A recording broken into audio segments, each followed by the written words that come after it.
Sir లేరు అందుకని జ్ఞాల వెంకటరెడ్డి భారతీయ కిసాన్ సంఘ్ రాష్ట్ర ఉపాధ్యక్షుడు.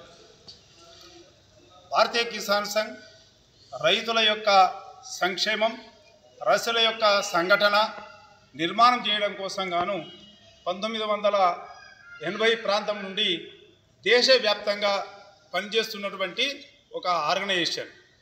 దీనికి గ్రామ స్థాయి నుండి నేషనల్ లెవెల్ వరకు ఒక కమిటీలు నిర్మాణం చేసుకొని స్వచ్ఛందంగా పనిచేస్తున్నటువంటి రైతు వాళ్ళను అందరూ కూడా కూడగట్టి.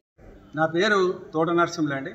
నేను ఒక రైతును, అయితే కిసాన్ సంఘ్ వైస్ ప్రెసిడెంట్ను. ఎందుకంటే ఈరోజు మేము కలెక్టరేట్ వద్దకు వచ్చింది ఏంటంటే సమస్య, రైతుల యొక్క సమస్య గురించే వచ్చినాం తప్ప మేము ఏదో మా సొంత నిర్ణయానికి అయితే రాలేదు.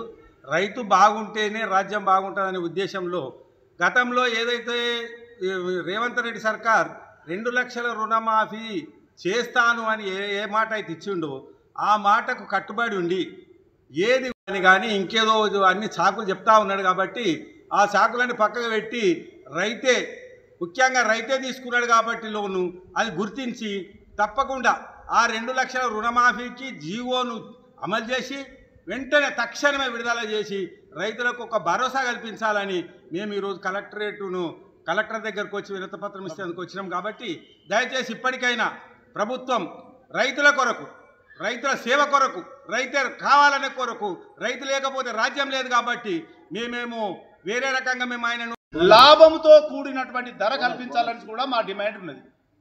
అన్ని పంటలు ఎవరైతే వస్తువులను తయారు చేసి ఉత్పత్తి చేసినటువంటి వాళ్ళకి ఏ విధంగా అయితే లాభాలు ఉంటాయో వాళ్ళ లాభాలు కలుసుకొని ఎంఆర్పి డిక్లేర్ చేస్తారో రైతులకు కూడా ఆ విధంగా వాళ్ళ శ్రమ పోను వాళ్ళకు లాభాలు కల్పించినట్టయితే వ్యవసాయ రంగం కూడా ముందుకు పోయినట్టయితే మరి దేశం కూడా వ్యవసాయదారుడు ఎక్కడైతే అభివృద్ధి చెందుతారో అక్కడ తప్పకుండా దేశం యొక్క అభివృద్ధి కూడా దాంట్లో భాగస్వామ్యమై ఉంటుంది. కాబట్టి రైతు యొక్క అభివృద్ధి దేశం యొక్క ప్రగతికి మూలాధారం. కాబట్టి రైతులను ప్రభుత్వాలు అన్ని విధాలుగా ఆదుకోవాలని చెప్పేసి వాళ్ళకు